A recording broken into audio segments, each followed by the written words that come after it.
The original statue of the Infant Jesus of Prague came from Spain sometime after 1555. It was created as a wedding gift from a Spanish princess to her Austrian royal cousin, whose daughter Polyxena received the statuette again as a wedding gift. Later, Polyxena took it with her to her second marriage. After her husband's death, she donated the statuette of the Infant Jesus to Carmelite friars in Prague in 1628 during the 30-Year War. They placed the statue in their church in order to venerate the Infant Jesus of Prague, their veneration then being the source of numerous and miraculous favors. In 1631, when enemies of the church sacked Prague, they mocked the Holy Infant and threw the statue into a heap of trash in an obscure place.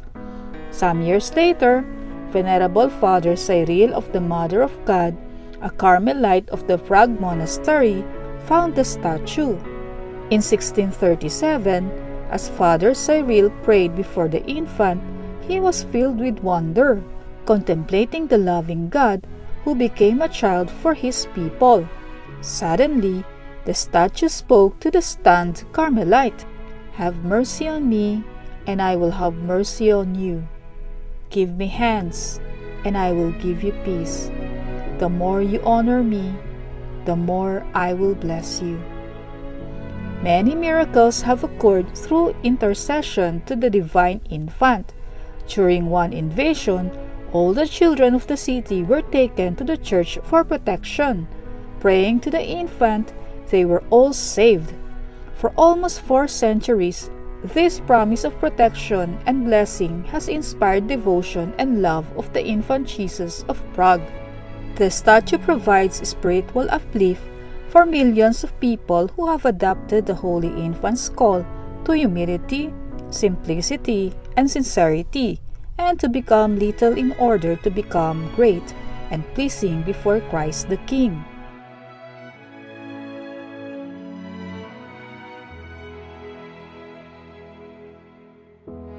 On September 20, 1519, a fleet of 5 galleons commanded by Portuguese navigator Ferdinand Magellan left Spain to search for the Spice Islands.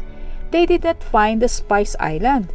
Instead, they landed in Limasawa, a small island south of Leyte in the central part of the Philippines. Magellan took possession of the islands and named it after King Philip of Spain. Magellan's expedition headed for Cebu and found the island very hospitable. He made it the base of his exploration, Christianization, and conquests. King Humabon and Queen Amihan of Cebu gave him a warm reception and embraced Christianity as well.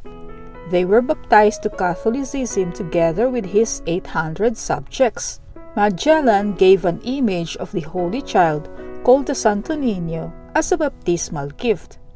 When he died in a battle, his remaining crew returned to Spain.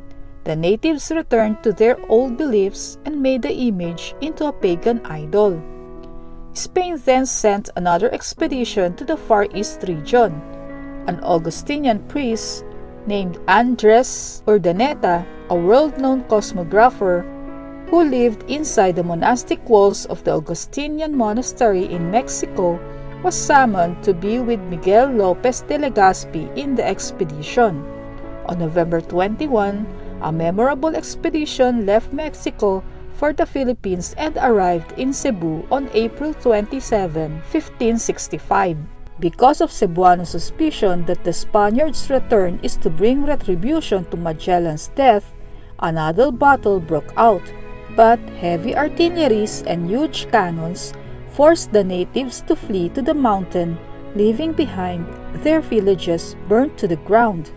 As Spanish soldiers surveyed the debris of the village, a soldier found an image of the child Jesus under the pile of ashes unscathed inside a wooden box. Legazpi ordered that a shrine be built on the site for the Santo Niño. The Augustinian friars with Legazpi proclaimed the statue Miraculous and called the shrine the San Agustin Church. This was later renamed as Basilica Minor del Santo Niño. During the last war, a bomb fell inside the church but the image was recovered unscathed. It was one of the numerous miracles and powers attributed to the holy image. In 1965, the historic Santo Niño Church was renovated for the observance of the 4th centenary of the Christianization of the Philippines held in Cebu City. It was during the centennial celebration that the Sacred Congregation of Rites elevated the Santo Niño Church to the rank of Basilica Minor with all the rights and privileges accruing to such title.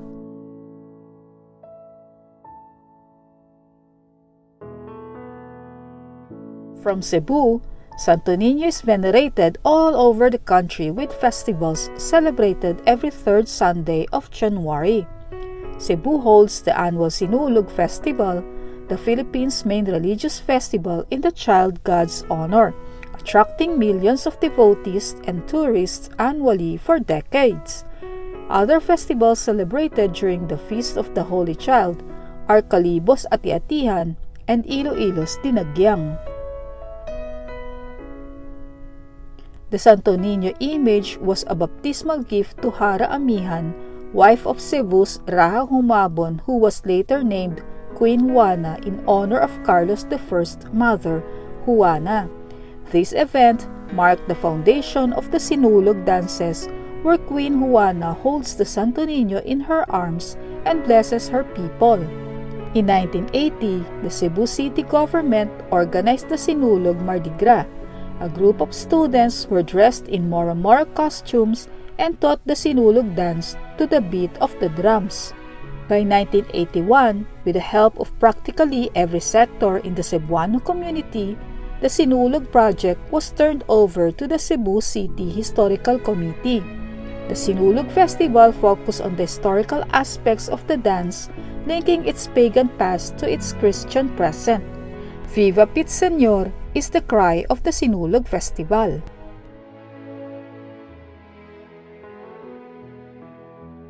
Long before the coming of the Spaniards to the Philippines around the 13th century, 10 datus, light-skinned immigrants from the island of Borneo, arrived in Panay, now known as Aklan. They were headed by Datu Puti. The local people, the Atis, under Ati Maricudo, who lived upland, sold them a piece of land and allowed them to settle in the lowlands. Because of a very bad harvest, the Atis went to the lowlanders to ask for food. The Marayons shared their bountiful harvest, so the Atis danced and sang in gratitude. This became an annual event. This brought on a lasting friendship, and during the celebrations, the Marayons would paint their faces black just like the Atis and even took part in their fiestas. When the Spaniards came, they wanted to Christianize the celebration. A Spanish representative made a deal with the local leaders of the Atis as well as the Marayons. He asked that all future celebrations will be dedicated to the Santo Niño. Today's Ati-Atihan celebration is an admixture of the different cultures. The ritual dancing comes from the Atis. The name Ati-Atihan means the make-believe, Atis representing the migrants from Borneo, and the Santo Niño is credited to the Spanish influence. The procession is the climax of the Ati-Atihan fiesta. The street dancers proceed to enter the Calibo Church to give homage to the Santo Niño. The Ati-Atihan festival is called the mother of all Filipino festivals. A shout associated with Ati-Atihan festival is Halabira. Reverend Father Ambrosio Galindez, the first Filipino rector of the Agustinian community and parish priest of San Jose Parish in Jaro, introduced the devotion to the Santo Niño in November of 1967 after observing the Ati-Atihan in Aklan. The following year, a replica of the original image of the Santo Niño de Cebu was brought to Iloilo as a gift to the parish of San Jose. In the beginning, the observance of the feast was confined to the parish. The celebration was patterned after the Ati-Atihan of Aklan, where natives danced in the streets. their bodies covered with soot and ashes to stimulate the Atis. These tribal groups became the prototype of the present festivals. The government in 1977 ordered the various regions of the Philippines to come up with festivals to boost tourism and development. The city of Iloilo renamed its festival Dinagyang. The root Dagyang means to make happy and Dinagyang means merrymaking. The original name Ati-Atihan commemorates the arrival of the replica of the Santo Niño from Cebu to the San Jose Parish in Iloilo. The people of Iloilo honored the coming of the image and instantly became devotees. Since 1968, it was considered a yearly celebration with a 9-day novena, an ati-ati contest, and a fluvial procession on the last day.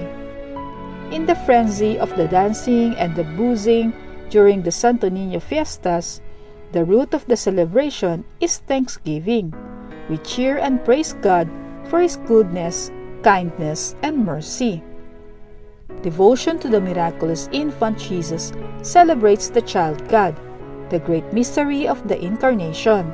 The child in all of us believes in the humanity and divinity of Christ and rejoices in God's caring and protective love for us. The infant reminds us that God is holding us in the palm of His hand.